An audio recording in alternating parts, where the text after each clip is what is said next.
no vestiário? Você olha os times, né? Cuiabá e Atlético Paranaense. O Atlético é melhor. Embora o Cuiabá hoje esteja jogando melhor do que o Atlético. O que o Atlético está muito focado na Sul-Americana. Dia 20 de novembro. O Cuiabá ou Fortaleza? Você está falando dos adversários da Copa do Brasil? Não, você está falando dos jogos, do anterior e do próximo. Eu quero dizer o seguinte, que não é impossível o Flamengo perder essa vaga quarta-feira. Não seria nada de outro mundo, seria o Atlético eliminado, Atlético Mineiro. Aí seria. Nem o Facincani gosta de dizer, seria uma hecatombe. Ele gosta de usar muito essa palavra. Seria. Agora, o Atlético segurar o jogo, fazer um golzinho no contra-ataque, você entendeu? Ou levar para os pênaltis e, de repente, ser mais bem sucedido que o Flamengo, não é difícil isso acontecer. Não é difícil isso acontecer. Então, suponhamos que o Flamengo seja eliminado na quarta-feira. O que ele vai fazer no sábado? Tem que ganhar o jogo para tentar ter uma sobrevida. Mas vale a pena arriscar? E como ele vai chegar no sábado? E como ele vai chegar? E outra coisa, um campeonato que todos nós aqui estamos dizendo, acabou. Acabou. Para que ele vai antecipar a volta do Arrascaeta? Para que ele vai antecipar a volta do Bruno Henrique e do Gabriel? Você entendeu? Agora, é claro que na quarta-feira ele tem que fazer isso. Sim. Mas o que é mais importante? Você tentar chegar à final da Copa do Brasil ou preservar o seu time para a final da Libertadores? Vale a pena colocar o Arrascaeta quarta-feira? Nessa quarta ele não... Desculpa, talvez Dani, no sábado. Teve um rapaz aí, o Nildo, que ele falou uma coisa que eu não tinha pensado ainda. O Renato Gaúcho não tem fome de títulos. Não tem. Não tem. Como assim? Ele se satisfaz com o torneio regional e aí o resto do ano ele passa reclamando do calendário e das contusões de jogador ou que o time dele não tem o orçamento como tem o Flamengo. Agora ele está no Flamengo. Agora ele não pode falar mal do orçamento. Mas ele fala do calendário, ele fala das convocações.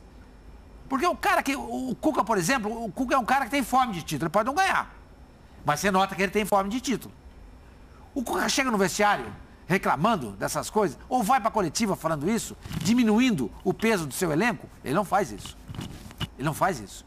Ele valoriza o tempo inteiro o elenco dele e deixa bem claro para todo mundo. Olha, a diferença não é grande assim. Como é que é? Temos que jogar com humildade. Com humildade, exatamente. É o que ele faz. Então, o Flamengo está numa situação, para mim, muito complicada. Muito complicado. Eu não saberia o que fazer. Sormani. Eu não saberia o que fazer. Ô, Facinho, que eu já vou aí, mas já que o Sormani chamou o Renato, vamos ouvir o Renato. O que ele falou depois do jogo de sábado, como que ele justifica não só o resultado, mas essa sequência e as críticas que o Flamengo vem sofrendo. Aí na sequência o Facinho que já vai.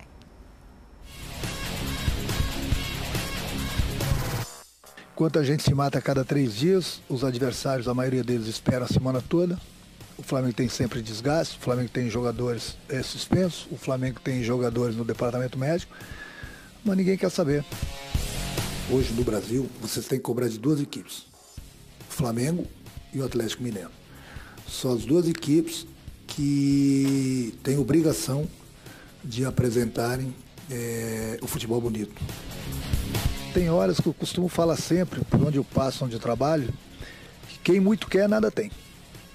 Então, no momento que eu chego aqui, o Flamengo estava em 3 competições. Estamos no final de uma Libertadores, temos uma chance de irmos à final de uma Copa do Brasil na próxima quarta-feira. E estamos aí cada vez mais longe, acredito, do Campeonato Brasileiro, mas ainda estamos vivos. Se um dia a diretoria do Grêmio, o presidente do Grêmio, fala assim, olha, Renato, você tem 200 milhões para contratar, aí pode me cobrar futebol bonito. Se o Flamengo precisa melhorar, sim, o Flamengo, lógico, sempre precisa melhorar. Mesmo ganhando jogos, sempre tem alguma coisa para corrigir.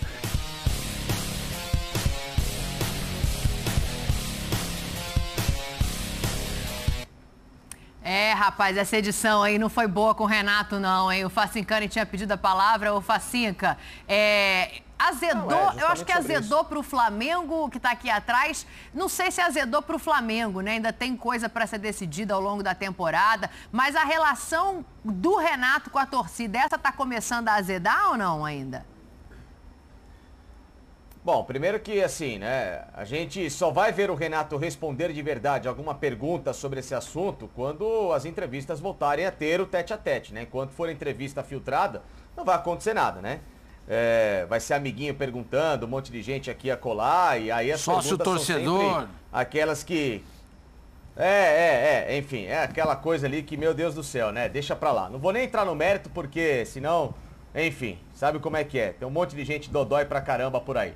Mas é o seguinte, Dani, até pra explicar no que o Sormani estava explicando antes, informação checada pelo nosso companheiro Pedro Ivo Almeida, de que é o seguinte, as desculpas do Renato estão começando a azedar no ambiente do Flamengo. Muita gente da alta cúpula do Flamengo está começando a ficar com uma pulga atrás da orelha, porque toda hora é uma desculpa, toda hora é uma divisão de foco e nunca existe uma resposta ou principalmente uma explicação plausível para um futebol que até agora está estagnado.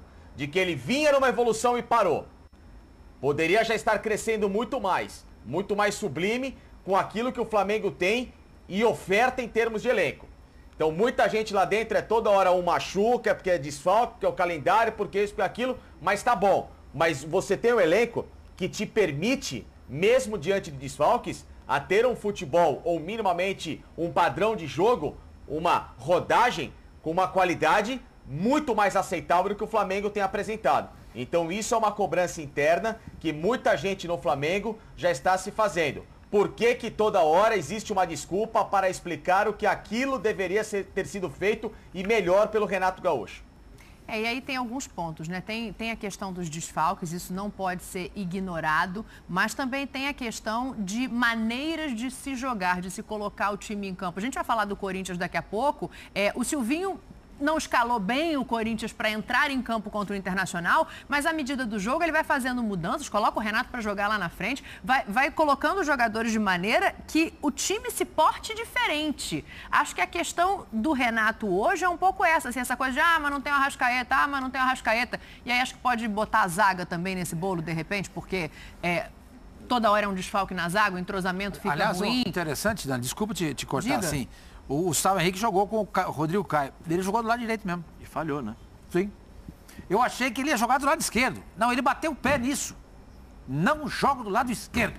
Só joga do lado direito. Como assim? Você entendeu? E o Abel Hernandes tomou a bola dele e foi parar dentro do gol. Sim. O terceiro gol foi uma maravilha do Fluminense. O segundo também, né? O segundo ele olhou a bola e não olhou o jogador, o Kennedy. Ele ficou olhando a bola, quando viu o Kennedy já estava finalizando.